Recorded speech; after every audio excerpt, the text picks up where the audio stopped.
Magandang araw po mga kababayan, welcome po sa Pinilangan Lakbay. Dito po ngayon sa bayan ng pinsan ko. Pero mag-ikot-ikot po kung saan-saan. May bagyo pong parating. Okay po ito, magmumukbang po tayo para mas maganda po yung araw po natin.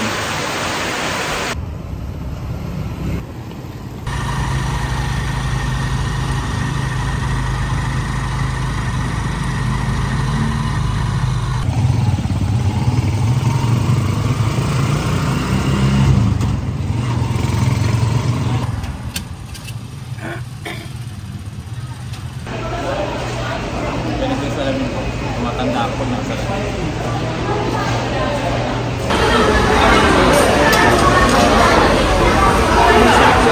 Ano pa, ayos na ayos ba? Yun. Ano pinauwi ni nanay? Jollibee. Pampalambot ng pangpaano? Pampay. Ayun, paborito kasi ni nanay, Chicken Joy.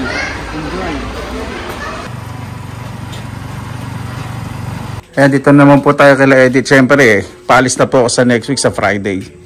Hindi po kami magdadrama-drama ngayon. Maghahanap po kami ng makakainan. Siyempre, alam niyo na bago ako umalis, magmamayaman muna ako dito sa mga pinsan ko. Ay, Edith! Biglang di nagsalita. Ano? Shout out nga po pala sa mga kamag-anak ko sa San Ildefonso. Biching Merle, ito na naman po ako. Si Glare. Kamusta kayo dyan? Ayan po si Glare. Glare, di ba lagi ka nag-i-slimming coffee? Ano na nangyari sa'yo? Ayan, nangayayat. Hello. Ganda. Ito po yung extension po nila. Syempre, dapat proud ka. Pinaghirapan yan. Ang laki. Ang laki nitong extension. Ayan po yung apo niya. Say hi ka daw. Hi. How's everything? Is everything okay? Hi ka daw, hi. Okay na, hi na, baby. Have you heard about Pinilangan Lakbay? Hi ka daw, hi. Say hi na. Okay. Great to know. See you. Ayan, ito po yung mga gawain namin dati. Paggabi naghahanap po kami ng mga kainan. Kahit walang ganong pera, ambag-ambag na lang. Pang iba na po dito sa lugar namin. Dati puro puno ng mangga, talisay, duhat nasa gilid. Pero ngayon maayos na bampo. Puro mga kainan, negosyo. Wala namang mga marites sa gabi, no? Mga naka-GC na.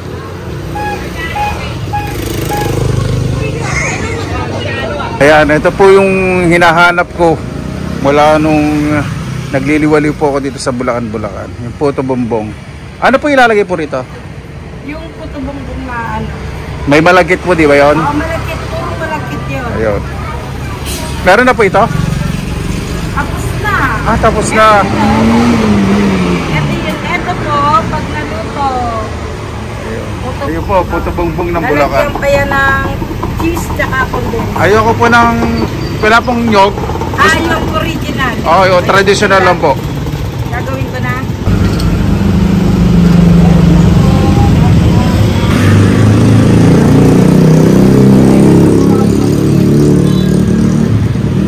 Dito naman po sa paborito ko pong kainan. Dito po sa Bulacan. Nakagutom. Kompleto po sila rito. Ayan, bili rin po tayo ng Torontogi sa Katokwa. Ayan po, nandito po sa bahay ng pinsan ko. Edit, mag-ubisa po kami magmukbang at tiyempon-tiyempo.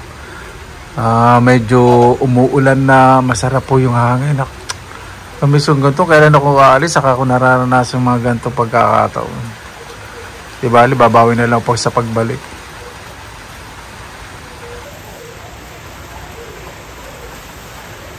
Yan po kapatid ni Edith, si Glory. Glory, baka may gusto kang batiin, yung mga inuutangan mo na hulug-hulugan, nagtambakan dyan. Bayad ba lahat? Hoy! Nakakatuwa po kasi yung isang kamag-anak po namin, ang ganda po ng bahay up and down. Dati sila po yung nakatira sa bukid na pagantang bagyo, no? Nag-aalala rin yung mga ibang kamag-anak kung okay ba sila. Pero ngayon, ayan po, na naranasan na nila po yung maayos na pamumuhay. Mabait po yan po hiningan ko ng puno ng bungulan ng saging. Si Punks. Sinabot na yata ako ng bagyo. May bagyo daw po, low pressure na parating.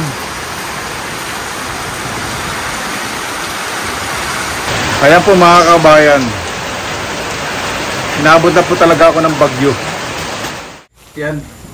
Habang nagsasayang po si Edith, kaya muna tayo ng puto bumbong na traditional. Talagang pinausukan doon. Hindi po yung props lang kasi nakita ko naman po yung may nakasalan, di ba?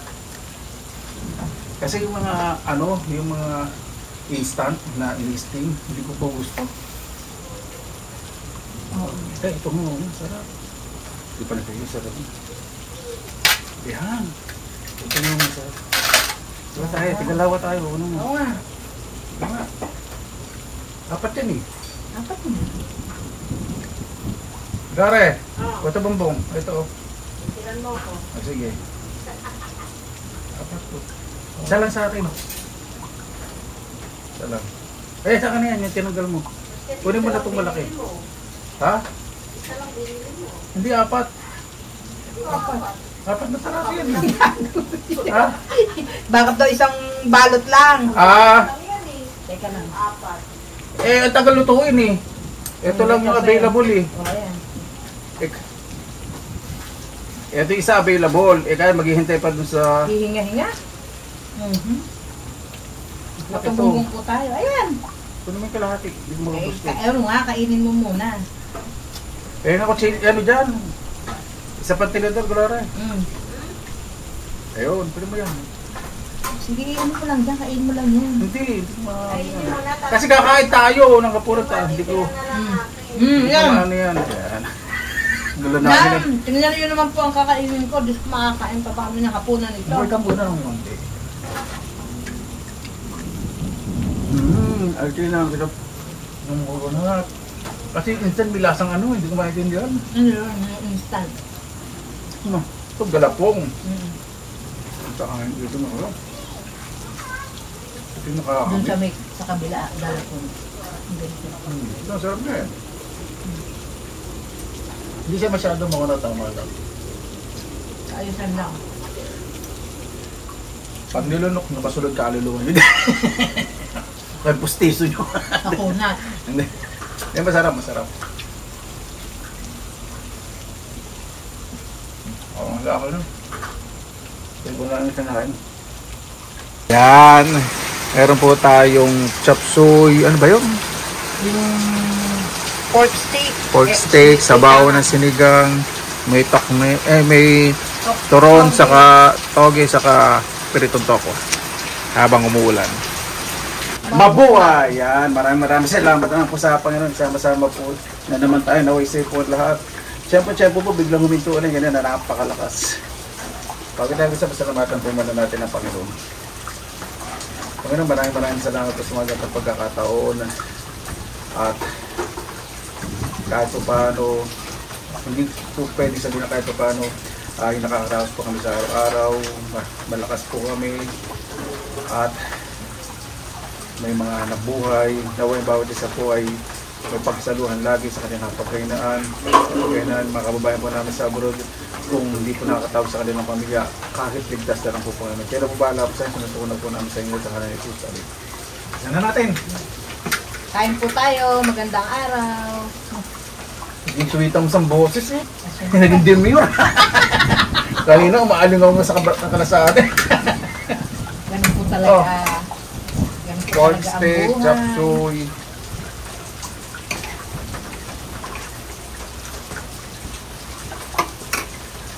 Tokwa. Togi. So kayo na no? Buti lang hindi ko nahigop, kaya ko sa... Ayan ang sabaw, yun nasa harap mo. Tayo ko na nga pinakaroon. Kain po tayo.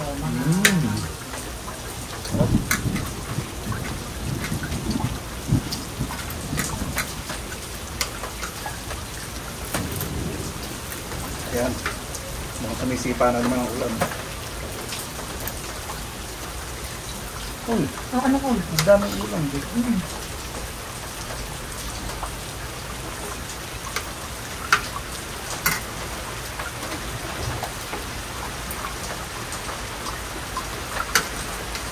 Yan, wala na.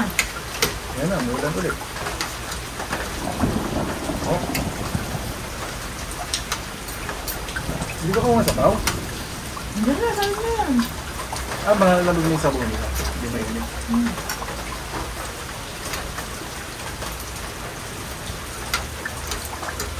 Oh. Malambot ng pork steak. Ano na.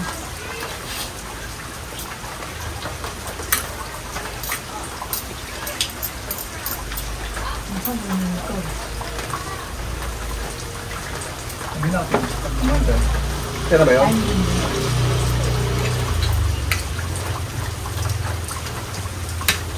Ang tamis naman ng tuka. Oo nga eh.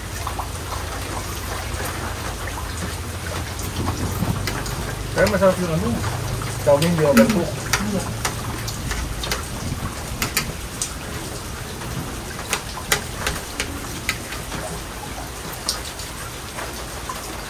Dati pag ganito, yung kagabi, pumunta tayo sa Labuan, ano? Ganap kami ng yoga. Sila kasali po. Kasi moral log ano, 5 piso lang, di ba? Napakasarap, napakarami.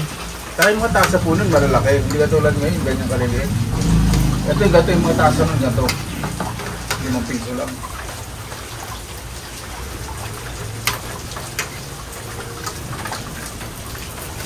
Siyempre kasi tumataas na rin yung mga presyo ng bilis, di ba? Hindi ka pwedeng magawang ganun na.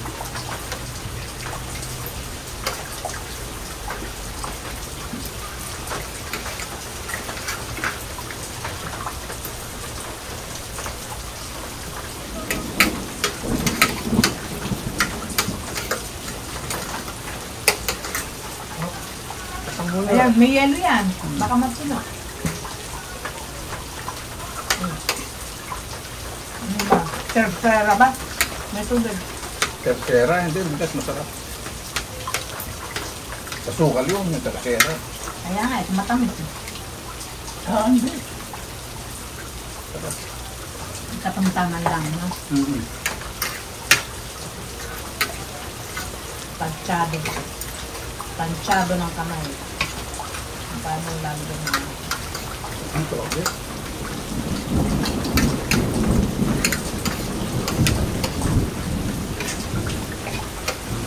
Ang tatanan. Hindi ako sa akin. Kasi lumayan kami ni ate kanina.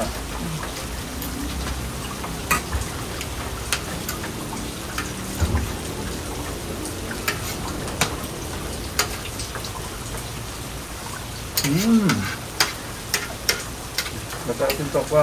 Ano, bago. Hindi yung, alam mo, parang amag dito minsan. Yung lasang utok. Yung amag, pag lumangan. Masarap. Nagtitinda yun sa kalengke. Sarap pala. Yung gulay. Nung di pa nagagawa yung kalengke. Ngayon, ewan ko saan siya nakapagod.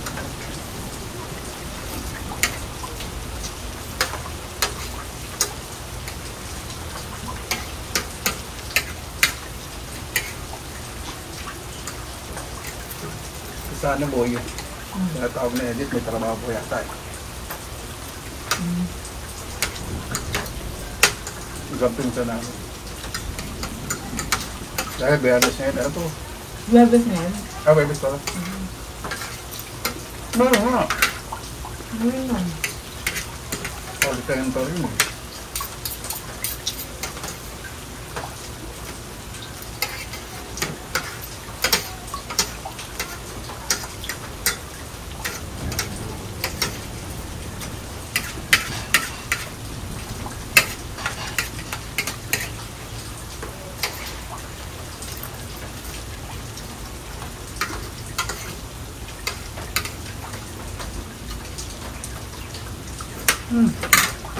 Gusto yung sumilimot yan. Dapat ng tofu. Ay, paano? Ano gusto ko eh? Sabi kang tofa. Mukha ng bato. Masarap.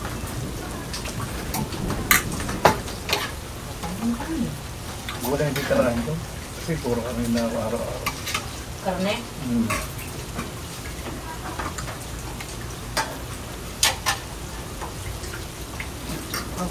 kanin.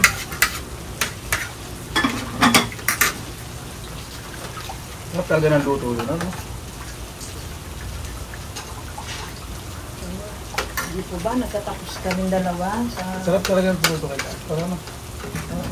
Kasi nang main nila eh.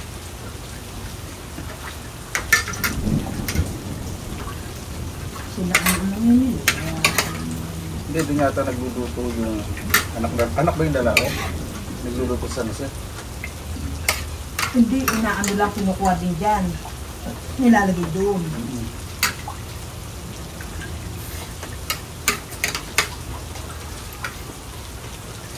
Marami ng branch ang kapo. Oo, sarap na eh.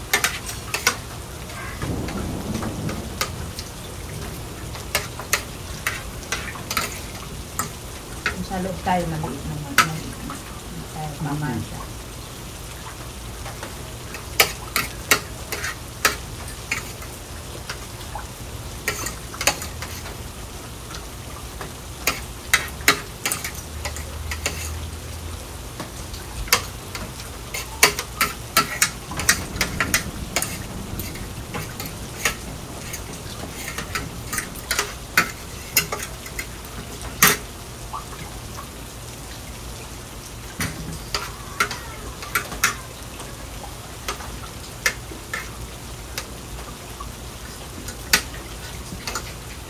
Tutubig.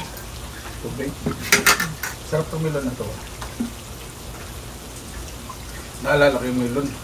Nung maliit po kami, mayroon dito ng bukid. Salimpakon sa melon. Yung melong Kastila po na tinatawag. Yung malambot. Na pag sobra pong hinog eh, yung balat eh, pumuputok-putok. Mahal po yung malambot. Napakasarap po. Wala nang nabibilang gano'n, ano? Wala, madalang. Puro matitigas na lang. Madalang yung tinda.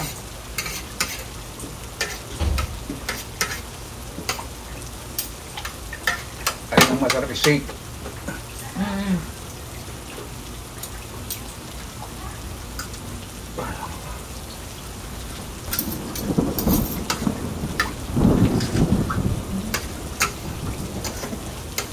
Sakto. Na parang nagdilig lang, ano? Yan. Oo, kasi hindi na ako magdidilig ng halaman. Ganyan yung ano, napupuno yung tuhod. At least, di maputik. Kaya nilagyan ko kami si Jaden pag kumapasok. Wala kami. Lang madaan.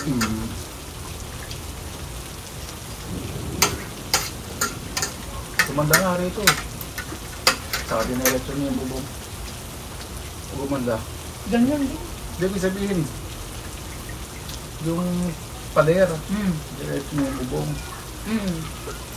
Tumanda.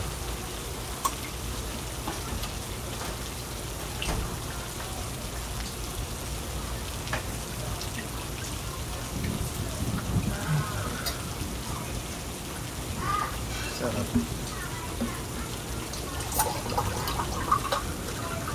Ano na? Yan lang. Pinabati ko nga po lang si Ma'am Brenda Cavinville Fortes. Belated happy birthday po.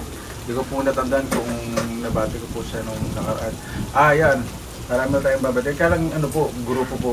Maraming salamat po sa mga kabayan po natin sa Canada. Ayan. Sa USA, sa mga kabayan po natin sa Australia, sa Middle East, sa Europe, at sa buong mundo po. Saka po yung mga OFW po na yung mga nagpa-private message po sa Pinilangan Lakbay sa akin po na nagpapasalamat po dahil nawala daw po nakot po nila. Maraming salamat kasi na intindihan ko po yung nararamdaman po ninyo. Siyempre panalangin po namin lalo na po yung mga mahal sa buhay, inyong pong kaligtasan, at dasal lang po lagi, ayun po yung importante. Sa mga non-OFW naman po, sa mga uwi po sa Pilipinas, napakasarap po talaga na umuwi po sa Pilipinas yung mga bagay na gusto nyo alalahanin, mga bagay na gusto nyo gawin nung dati, nagagawa po ninyo. Siyempre, babalikan po natin, hindi na the same. Pero pag uwi po tayo sa Pilipinas, huwag po tayo masyado mag-expect, mag-enjoy lang po tayo. Okay, Edith, yung babati mo. Shout out nga po pala sa mga kamag-anakan ko na sa Na dinudugasan niya ng gulay sa San Rafael. hinaharbatan at pinipitigan. Sa mga kaibigan dyan po sa Pampanga, yung may makasitawan na hindi man lang ako nagdala ng sitaw. Ewan ko. Yung mga kaibigan ko sa Pampanga at saka sa Candaba, Mapanike, mga pinisa ko doon, yung sahin ko doon. Sa lahat sa inyo, pinakamusta ko po kayo lahat. Saka mag-ano ko rin po sa Maynila, sa Tana, Manila, yan, sa Angono Rizal, sa Iloilo, sa Agoo, sa La Union, sa Norte po. Maraming salamat po kasi nakakausap po ng aking ama. Tuwan-tuwa po siya kasi nakasama niyo po yung inyong mga pinsanin. Yan, maraming salamat po. Siyempre sa inyo po na nakasama po namin sa Pinilakan Lakbay. Maraming salamat po sa inyong suporta. Basta lagi lang po tayong maging mapagkumbaba at positive lang po tayo lagi. Ano? Tapos na. Paano po bago tayo magtapos, pasalamatan po muna natin ang Panginoon. Panginoon, maraming salamat naman po sa mga ganito pagkakataon. Ito po isang biyaya. Sinasabi nga po na sa panahon po ngayon, hindi na po paramihan ng kayamanan o paramihan ng ari-arian.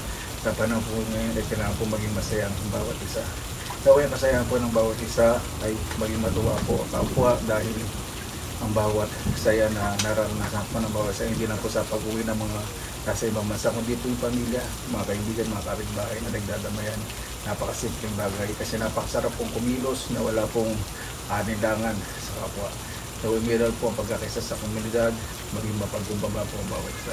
Kaya na po bahala po sa mismo ko na po namin sa inyo at sa kanila Jesus. Amen. Paano po?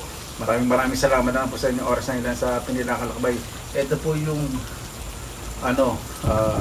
baling araw ko po dito sa lugar ng mga pinsa. Pero baka po sa dito sumama po sa akin sa paghatid. Sana po makapasama po siya. Paano po? Maraming salamat naman sa inyo oras sa Pinilakan Lakbay. Basta lagi po tayong positive vibes, good vibes. God bless. Ingat po lagi. Magandang araw. Laban lang!